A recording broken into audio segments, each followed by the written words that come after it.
Rwyf wedi gweld pŵer a thystiolaeth ar eglwys mewn sawl rhan o'r byd, wrth i bob rhan honni weithio gyda'i gilydd mewn ysbryd ecumenaidd. Mae hyn yn hanfodol yng ngwaith cenhadaeth a gweinidogaeth ar eglwys. Paham? Yn gyntaf, mae'n Arglwydd Iesu Grist yn dweud wrthym ei fod yn bwysig, enghraifft yn Efengyl Sant Ioan, pennod 17, adnodau 6 hyd 11, mae Iesu'n gweddio, iddynt fod yn un, fel yr ydym ni yn un.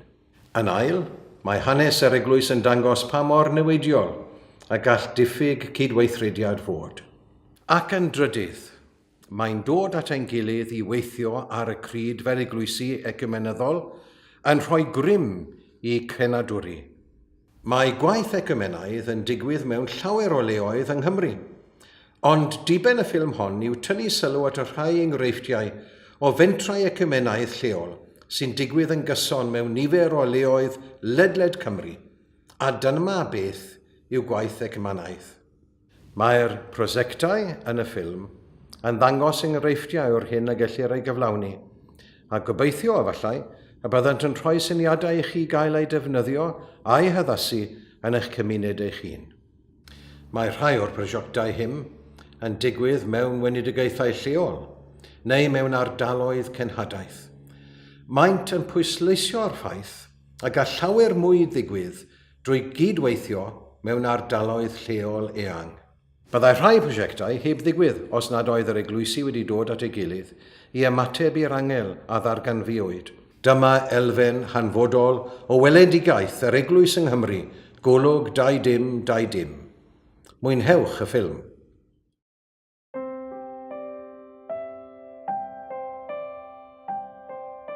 Urban Saints have run camps in Wales for the best part of 20 years, and 5-6 years ago we were looking for a new site and had a meeting set up with the children's officer at the time for Bangor Diocese, and that was here.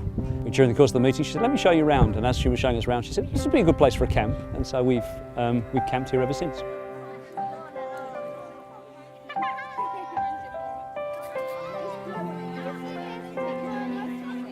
There are some key things that take place. So we'll always have a morning meeting. We'll always have kind of something that's built around a Bible story, and there'll be some songs and some creative stuff that happens, and then kind of usual stuff that you'd have in a field. You just have fun, we go to the beach, we have campfires, we play games, we do all this stuff that you do at camp. So just going to camp is fun for kids. You know, it's just fun. For some of our kids that we're bringing, this is the only holiday they will have. But this is going to develop you spiritually. The longer I wear them, the darker they get. Your turn. Grey socks, they all... I think this is an opportunity for children to think about things for themselves, and I think it's a case of the leaders and the staff here providing opportunity for children to think through stuff that maybe they're familiar with, but they've never thought about it on their own terms. Our context is normally small, isolated, rural communities. So it may well be that in our congregations we might only have 5 or 6 children, and all of a sudden they come on a camp with 100 other children and they realise that faith is not obscure or minority, that actually there are other people their age that think the same sort of things, that are interested in thinking about God and Jesus, and also meeting people from different traditions.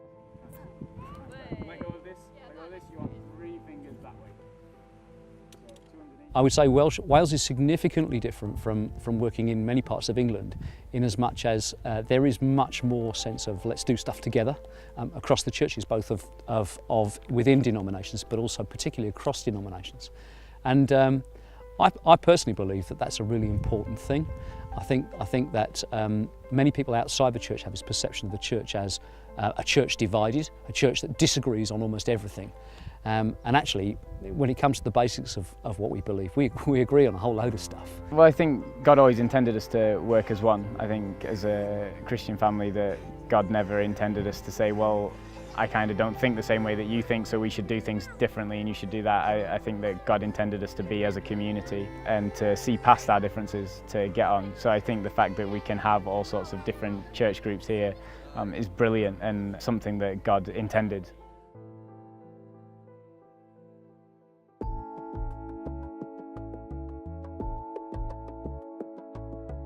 So the project is the Colwyn Bay Chaplaincy Project, and it is about building relationship with local shopkeepers, shop owners, people that use those shops, using local Christians, members of the local churches, to just be a presence in the community, really. Building relationships where perhaps they've been lost, being a listening ear to people who perhaps don't know kind of where to go, who are struggling in this society with 0-hour contracts and all that kind of stuff. And yeah, that's where it came from, really, to build that sense of community. The chaplaincy wasn't a project from one particular church, but it involved a cross-collaboration amongst all the denominations within Catene of Colwyn Bay and Rhos-on-Sea, including the Methodists, the Baptists, the non-denominational, the Catholic Church, the Church in Wales, and the Quakers. The chaplains go and they visit places of work, and they forge links and build up a relationship between employers and employees and anybody within the places of work within the town centre. Something which has been very positive is the fact when you chat with people who are just not interested perhaps in church at all or in the Christian faith, and they have a conversation where they realise the person they're talking to is interested in them, and the project came out of a listening project, so primarily it's about not about telling people stuff or even proclaiming certain things. It's about being there, and a lot of people don't have anyone to talk to, or they feel quite vulnerable in their job. So I think a lot of people just feel like someone actually cares about them. I think if that then can be linked to the church, that the church isn't just out there or kind of other, but the church is interested in them as people, and that behind that there's a God who loves them and who is looking out for them and is interested in them. And we've seen people who actually, it's more the independent shops, when it's just one person with their own little business, they like the company, they like someone who's actually interested in them. And when we had the financial downturn, we took boxes of chocolates round, and just to say that you are loved and valued for what you're doing in our community. So that's been really positive. In some ways it's quite a needy community, and I think it's the way that we can actually help to serve the community in meeting a need. We've all got the same purpose. We're there for the people, and it doesn't matter what church we go to, what denomination we're in, we're there to be his hands and his feet and work together. One of the best things has been the fact that we're drawing from across lots of different churches, but it forces us, doesn't it, to build positive relationships, and sometimes those relationships aren't there. So that's why projects like this are really, they're essential, they're necessary. Behind us you'll see demolition work. They're knocking down some old government buildings, and a new County Borough Council office will be built there with a staff of 750 people. We then hope the chaplaincy team will expand and will offer the chaplaincy facilities to the people working in this new office. Also, for the benefit of the town, there'll be 750 people shopping, going out for lunch, etc., bringing more income to the town. And we hope the chaplaincy team will also work with the council and help. The church has had a presence on the Royal Welsh Showground at the Royal Welsh Show for many years, but about 2008, I think it was identified that there was possibly a need for having a recognisable Christian presence, not just in the Catene Pavilion, but also around the field. But it was decided that they would station a mixture of lay and ordained people, but trained as chaplains, in the crucial areas of the showground, and also in the chaplain's room, so that if somebody wanted to come and have a quiet chat with somebody as a chaplain, they could do so. And we are chaplains to people of all faiths and none, so there's no religious bias there at all. The thing was that the Royal Welsh Agricultural Society Council came to us and said, "We saw what you did with chaplains this year. We liked it. Please, will you do it again?" So we said, "Yeah, okay, great." They said, "Oh, and by the way, will you come and give a chaplaincy to all the events on the showground throughout the year?" So we said, "Yeah, okay. How many do you have?" 49. From a Christian standpoint, we can put the gospel message out and into action to people who would not normally set foot inside a church. Well, I think a lot of farmers are very isolated and self-reliant. They don't always talk through their problems with their families, let alone their neighbours. Having a stranger, they can sometimes overcome that, and sometimes just talking through a problem can really help, even if you don't have immediate solutions. Being a minister in a church can give you tunnel vision. You only see your congregation and you only see the one place, the one town, village or whatever, where those churches are. Coming down here as a chaplain, I've seen people with different interests, people outside the church, people who we don't touch as working ministers in the church quite often. I think one of the dangers when we start talking about denominations, of course, we have an emphasis in our particular groupings which have a contribution to make to the whole, but people on the outside just see the church per se working together out of the interests and concerns of themselves rather than denominational interests, and I think that's very important. I don't wear a badge when I'm walking around that says Tim Williams Anglican Chaplain. What I actually got on is a chaplaincy vest which says Tim Williams Chaplain. Exactly the same with the Methodist minister or with the United Reformed Church minister. We're all treated in exactly the same way, and hopefully they all benefit from what we do.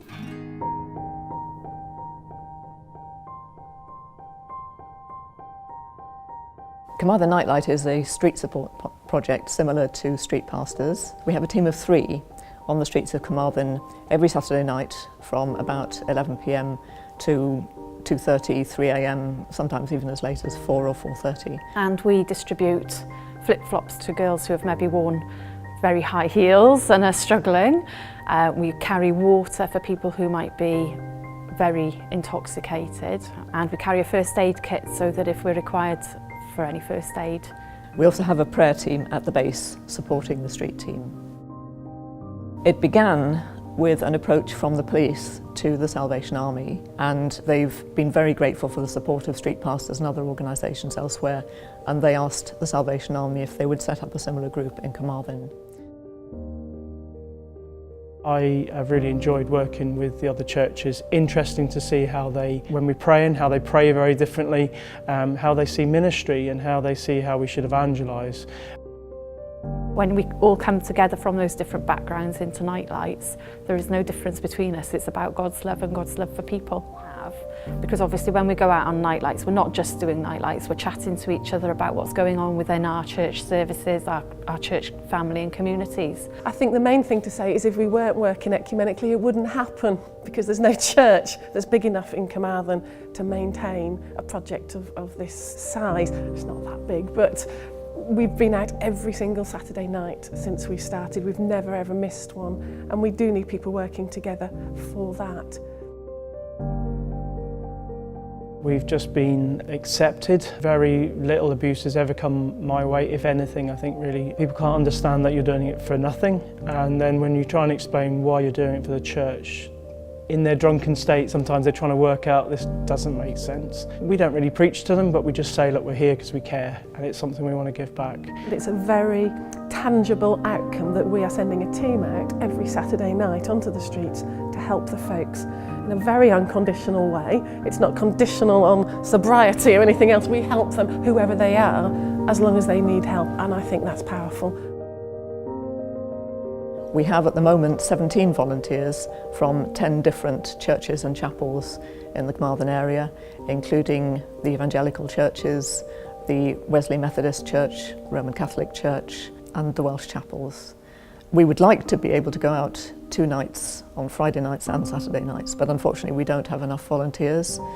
So our main concern really is recruitment. We do our best to recruit as many people as we can. If we had more people, we could do more things.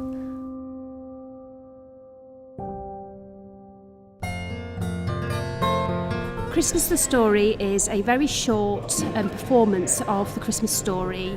It lasts just 20 minutes, and we felt it was important to do it because we're living in a society which is increasingly secular, and we're trying to keep Christ in Christmas. So by putting on a high quality performance of the nativity story that people can come and see while they're doing their shopping. In Barry we have Churches of Barry, which is lots of different denominations working together, and we spoke for a little while about doing the Christmas story, and we kept thinking, well, it's a big project, or maybe we'll do it next year. But we decided that actually we needed to get on with it. So last year we decided to go for it, to work together. It felt like too big a project for one church to do on its own, but it was really something good to do together. It's been a wonderful way of working together more closely. About 5 years ago, the Churches of Barry came together with the Walk of Witness on Good Friday. But this has brought a much closer working relationship in something very positive, and as particularly for the Anglican Church, it brought the 6 churches together in a way that we couldn't have done otherwise, and has been very instrumental in the forming of the new ministry area. I think it's benefited everybody really to be working together as the Churches of Barry. We've got to know each other a lot better, and not just for the clergy to get to know each other, but actually for the people in the congregations to be working together has really been a positive outcome of the project. The feedback we've had is absolutely brilliant. It just gives, for the older people, I think it just gets them out of the house for a little bit. The kids just love it because it builds up their excitement for Christmas. But it's bringing the community together. Like, people come once and then they'll come again and they'll bring their family. It's getting a sense of community spirit back together, because it doesn't happen very often anymore, does it? Community spirit. It's deepened and developed working relationships. There'd been those sort of once a year things, but this, because of the nature of the project and the size of the project, it's brought people together, and relationships and friendships, and there's much more of an openness and honesty in the work of the churches in town. And there was no one church in the town that could have done this on their own. It was pulling people from here and there, and it just brought it all together. It was having a common goal, and it just brought it all together, and we did pull it off. Rwy'n gobeithio eich bod wedi mwynhau gwylio'r ffilm, a gobeithio eich bod wedi cael eich hysbrydoli a'ch herio i feddwl, allwn ni wneud rhywbeth tebyg yn ein gymuned ni. Pob bendith.